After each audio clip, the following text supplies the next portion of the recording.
Are you struggling to get a clean, polished vocal sound in your home studio? Well, in this video, I'm going to show you how I mix a lead vocal track from start to finish using only free plugins that come with just about any DAW out there. This process is easily repeatable, no matter what style of music you might have. I'll show you how to take a vocal from sounding like this.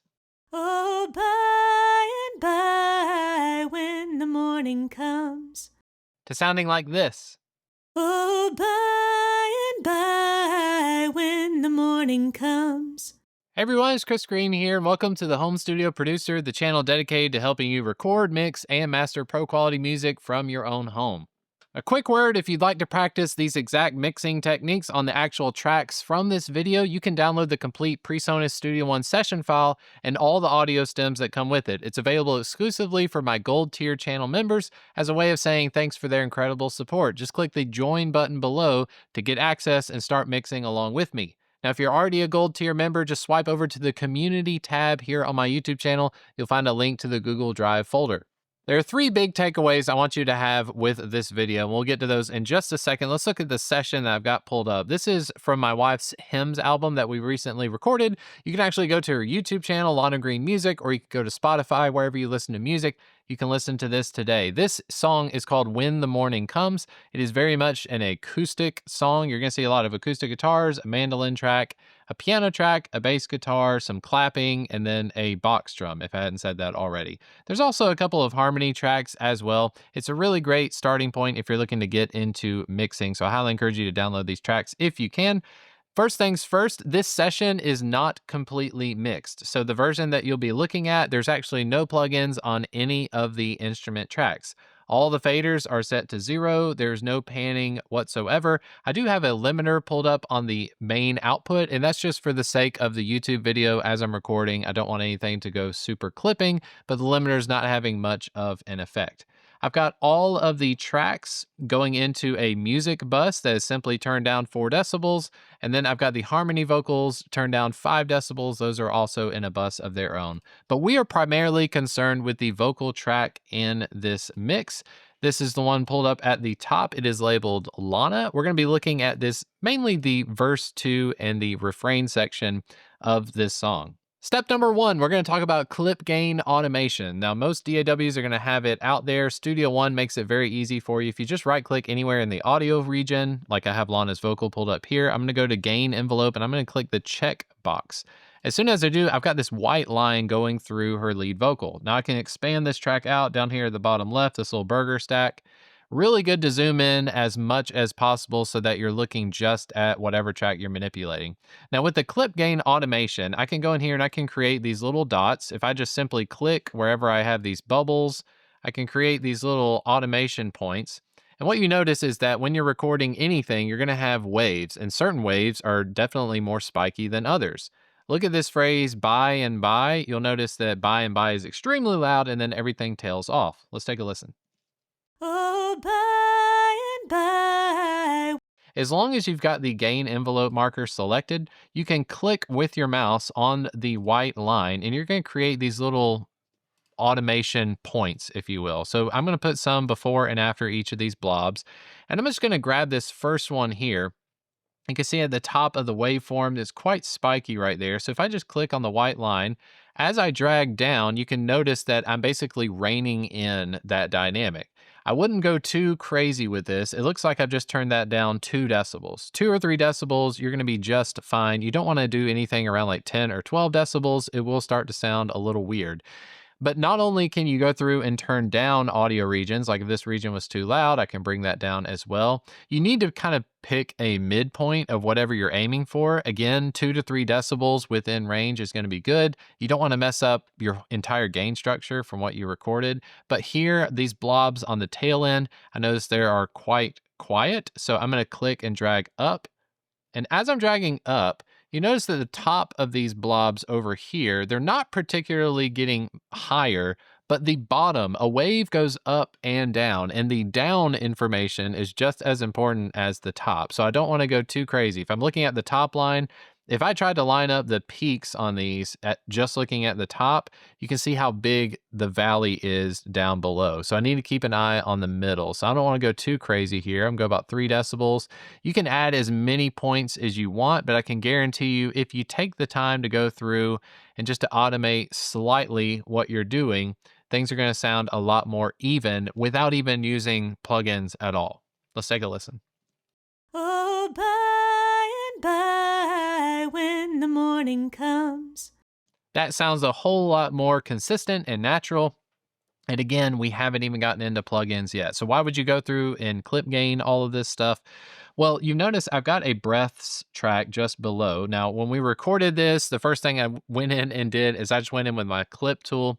I went in and cut out all of the breaths. Me personally, I like having the breaths on a separate channel so I can mix those differently than I mix everything else. If you get through using clip gain automation, you will have to go through and you can clip gain your breaths if you want to. I simply just cut them out and separate them into separate tracks. But essentially, you want to go through the entire song. As I scroll to the right, I can see that this next section here, this blob is very large. So I'm just creating a start and an end point. I'm just clicking, dragging it down. This one could possibly be brought up. The more meticulous you are about it, of course, the better the results you can get. Look at this one here. It is quite drastic. Let's just take a listen to this blob here. We will tell the story. Okay, on the word tell, I'm going to take that and I'm just going to bring it down so that it is within view. That might be a little too egregious there. Let's take a listen. Tell the story. Sounds great. So again, clip gain automation. Step number 1, go through whatever DAW you're using and try to use clip gain to even out your vocal. Modern day vocals, if you're listening to anything on the radio or Spotify, you're hearing everything extremely compressed, that's for sure. But this technique is often getting lost because when people are listening to music, you think that you're hearing a lot of compression, and you certainly are hearing compression, but your compressors will actually sound better when you go through and clip gain some of the more egregious spots. So we've got clip gain on right now. That is the first step. Let's move on to step number 2. All right, now we're going to start adding plugins to this track. The first plugin I recommend is a simple gate plugin. So PreSonus Studio One is simply called a gate.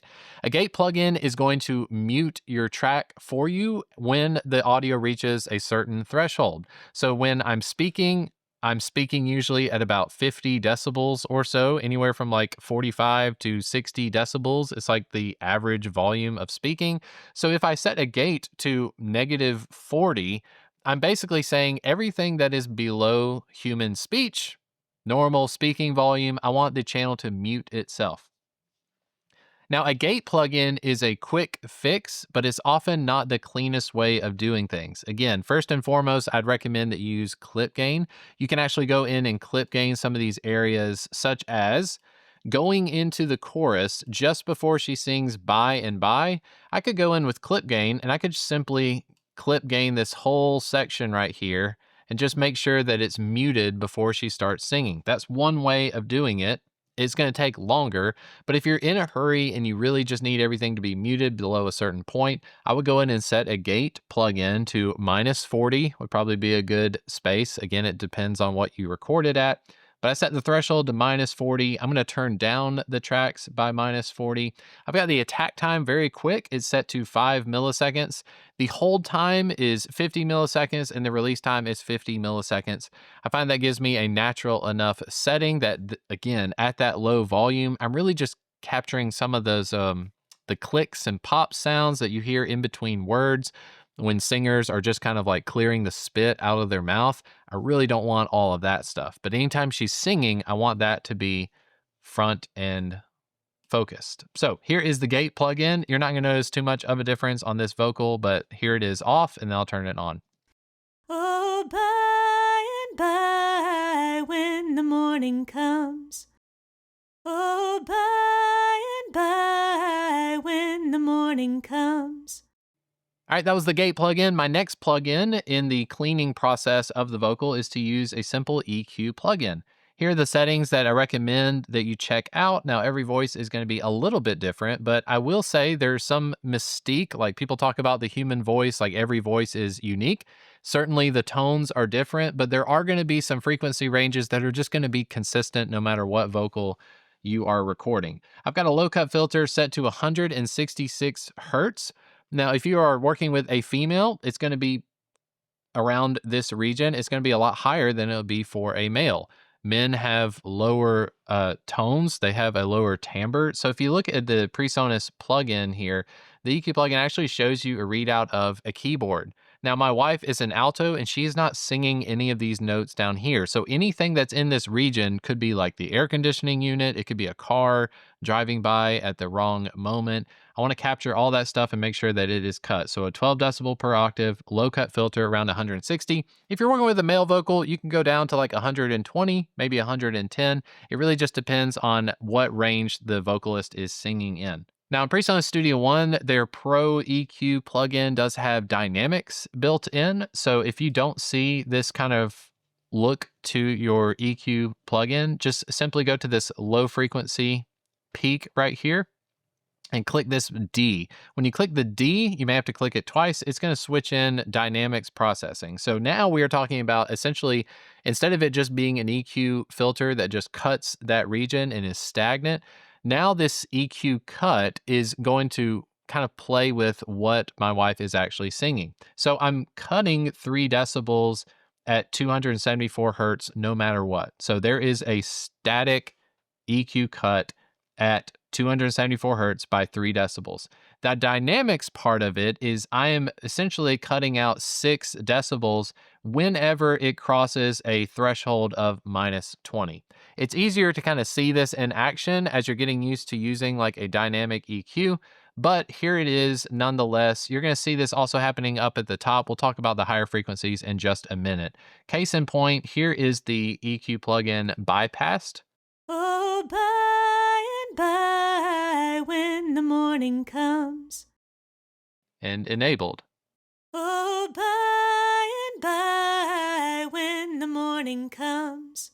I love being able to see this visually because, again, don't be afraid to use your eyes when you're mixing. But I can see that when she goes buh, the buh of by and by is a plosive. It's really loud in a microphone. And even if you're using a pop filter, sometimes those B's and P's and T's, they can be really harsh on the microphone. It's just a blast of air. So when she sings by and by, you'll notice the orange band, it just kind of fluctuates like it's living and breathing. So I really like using the dynamic EQ as often as possible because in the verse of the song, she will need some of those lower frequencies. I don't want to always static cut those frequencies, but when she's singing in her upper register, I want those to be full as well. I want to have some sort of low end. So on the egregious things, it's cutting and you'll see it kind of pump and breathe with the music. Now, the low mid frequency, I've got it as a static. It is not in dynamics mode whatsoever. I'm cutting 5 decibels at 800 hertz. We can solo that region so you can kind of hear what that frequency sounds like. Oh, by and by, when the morning comes. Now, that is, to me, that's kind of like the FM radio setting. You may need that mid frequency content information. I'm cutting it by 5 decibels because this song has a lot of acoustic guitars, it has piano, box drum. There's a lot of mid frequency information. And so if I don't find places to carve it out, it will start to get a little bit muddy. So that is the low mid frequency. Again, up at 2K, I'm cutting about 2.5 decibels. Nothing egregious there. Here's that frequency soloed. Oh, by and by, when. That's like the cell phone territory. You start to look at frequencies and associate them with like objects and tones. That to me sounds like a cell phone. And then up at the top, I have another dynamics processor. And this is really just to tame where we have our S's. So there's a lot of sibilance happening with the song, the S's and T's. And so we're going to be talking about de-essing and things like that in the future. But I've got this set to 8K and I'm taking out about 4 decibels whenever she crosses that threshold of minus 17, minus 18 or so. Let's take a listen to that frequency band. So here's the area that I'm talking about. Oh, by and by, when the morning comes. You see when she goes on the word comes, you can see that little region of frequencies that are associated with the S's. It's very easy to see the readout.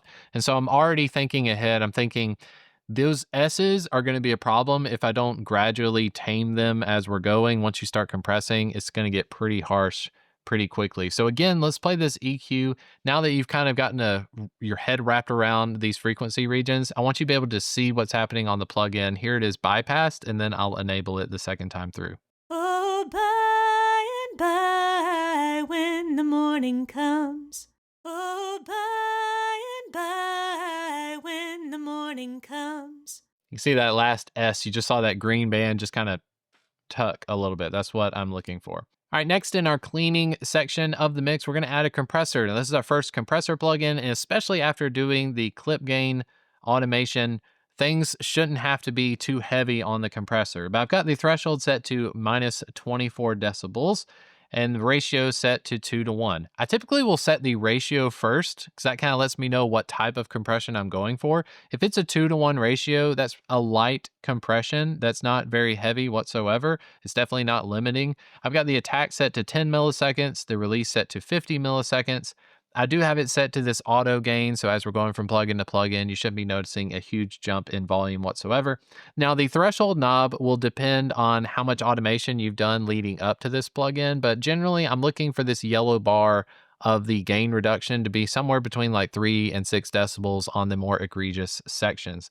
Again, since we've done some clip gain automation, we don't really have to lean on the compressor too much. It definitely shouldn't be in like the 9 to 12 region for this kind of thing. I generally don't think this type of compression sounds too good if you're going for like 9 to 12 decibels of compression. But here we go. Here is with the compressor on.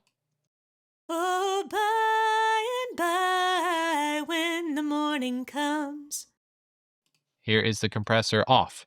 Oh, by and by, when the morning comes. Again, it's very subtle, but what we're going for is we want that vocal to sit nicely so that every word is intelligible. We're going to be able to hear it, especially when we throw it into the mix with the other instruments. We want the vocal to be able to stand a chance. Now we are in the third step of the vocal mixing process, and that's really the fun part. This is where we're going for a certain tone, or we want to try to add a little bit of character and life to the vocal. We're done with sort of the getting rid of the mud and the nasty stuff. Now we want to have some fun. So on PreSonus Studio One, they have what's called the fat channel, and the reason I'm loading the fat channel is because if you navigate to the compressor and the EQ, you actually can switch this stuff between what they have as their default, which is like a stock compressor, the standard. You can switch to something that's more like an LA2A style or an FET style. That's like the 1176 compressor. I've got the 1176 loaded. That's generally going to be a lot faster than an LA2A, but it depends on your choice. So I've got an 1176 compressor plugin loaded, a 4:1 ratio. And really, again, with this compression, I am trying to influence the like sound of the vocal. I do want the vocal to sound professional. I don't want it to sound bland and just like I stuck up a microphone in a bedroom. I'm not going for that kind of vibe. So I am going to be using a quite aggressive amount of compression and then following that with a Pultec style EQ. Now with this arrow here on the fat channel, you can switch the order of these two plugins. You can either go EQ first or you can go compressor first. On the EQ, I've got the Pultec loaded. The Pultec is neat because it generally can do this boost and cut frequency, and generally with the passive EQ, the volume doesn't tend to fluctuate. So if you're turning up high frequencies, other stuff is getting turned down so that the volume comes out nice and consistent. So the settings I've got on my EQ, I've got an attenuation at 5 kilohertz. Again, that's where the S is that we saw earlier. I'm attenuating about 4.5. I am boosting at 16K. That's really the magic of the Pultec, about 6 decibels there. The bandwidth is set to 7.5. That's basically how narrow or how broad is the boost and cut that I'm doing. The attenuation I've got at 100 hertz. That's where we're going to have a lot of that low mud stuff, about 4, and I'm boosting at 1.5. So again, the benefits of the Pultec, you can actually boost and cut frequencies at the same frequency, and it kind of causes this neat effect to it. So let's hear the fat channel in action. But generally speaking, we're going to do some compressing, we're going to do some EQ, but this time we're going for flavor and style, and that's why I'm going for an emulation plugin rather than like the stock EQ. Let's take a listen to Before and After with the Fat Channel. Here it is bypassed. Oh, by and by, when the morning comes. Oh, by and by, when the morning comes. Really adding some nice sizzle to it, is certainly sounding a lot more polished than it was. Now, after using any sort of compression like that, you do want to make sure that your high frequencies are not getting too sharp, especially if you're using like we use the Neumann TLM 103, but if you use, like we have before, the NT2A, any of sort of the more affordable, budget friendly condenser microphones, you will have to deal with the high end. Typically, those microphones have like a boost in the high end that can end up sounding harsh.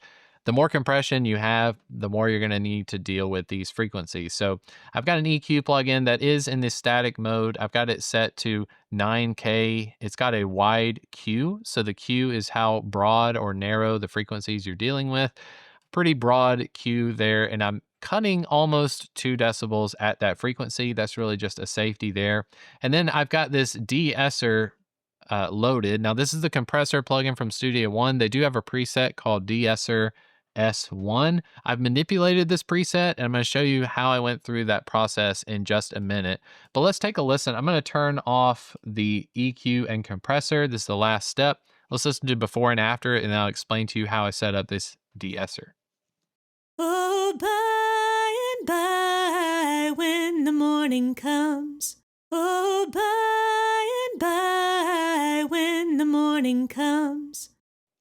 Okay, this de-esser, the EQ kind of speaks for itself. We're just kind of taming a little bit of the high end. The de-esser preset, if you ever need to load a preset, just simply open up the folder here. You can go to vocals, and then there is a de-esser S1. I've got the threshold to -24. Ratio is 12:1. That's pretty standard. The attack time is 1 millisecond. Release is 9.35 milliseconds. I believe that comes standard on the preset as well. But down here, you've got a sidechain set up, and it is actually filtering. So that instead of the compressor working on the entire frequency spectrum, I want to tell this compressor plugin that I'm only interested in listening to the S's. And so to find that, you're going to click this button here. It is the listen button. If I click the listen button and I've got her vocal soloed, we can actually listen to everything that's in between 4.35K up to 14.47K. Let's take a listen to that.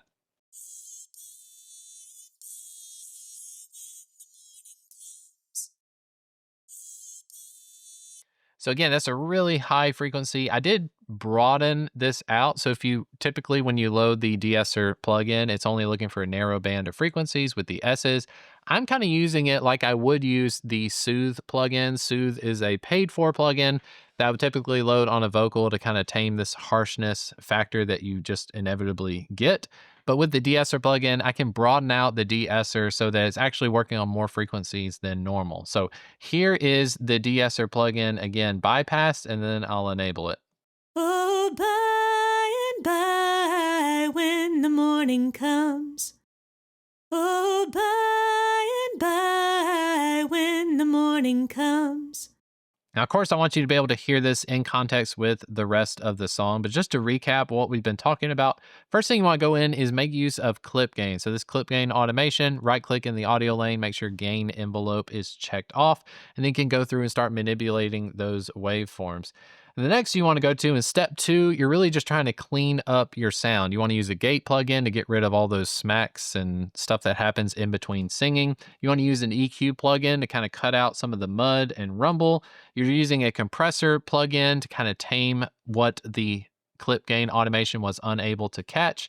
Then we start in phase 3. Step 3, we are now looking to add a little bit of sauce to it. We want to have a little bit more heightened energy in the high end range. So I'm using things like the 1176 and the Pultec EQ. I'm trying to make sure I keep everything reserved a little bit. And then the de-esser at the end, a de-esser at the end that has a broad spectrum to it. It's really just going to make sure we're tucking in some of those sibilance. But it's always important to hear this stuff in context of the rest of the mix. So for this video, we've been really focusing in on the vocal, but ideally I would have all the instruments mixed up and ready to go so that I can see, is this vocal fitting in where it's supposed to?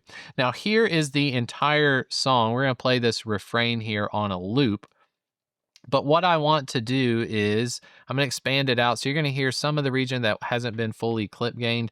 None of these instruments have any plugins on them whatsoever. That's free for you to go in and mix if you'd like to. You can listen to the full version of this song on Spotify, like I've said before. But I want you to be able to hear this with the plugins that we've used. We're going to be bypassed, and then I'm going to enable them on the second time through. Here we go. Oh, by and by, when the morning comes, when the saints of God are gathered home, we will. Oh, by and by, when the morning comes, when the saints of God are gathered home, we will. Now, of course, there's a whole lot more we're going to get to here on this channel. Again, I want to encourage you to hit the like and subscribe buttons for more videos just like this. We haven't gotten into effects and reverb just yet, but if you're interested in that, let me know in the comments section below. Again, if you are a gold tier member and you want to download this session for yourself, just look for the link in the community tab here on the channel. Thank you so much for watching and for all the support. I'll see you in the next video. All right, bye.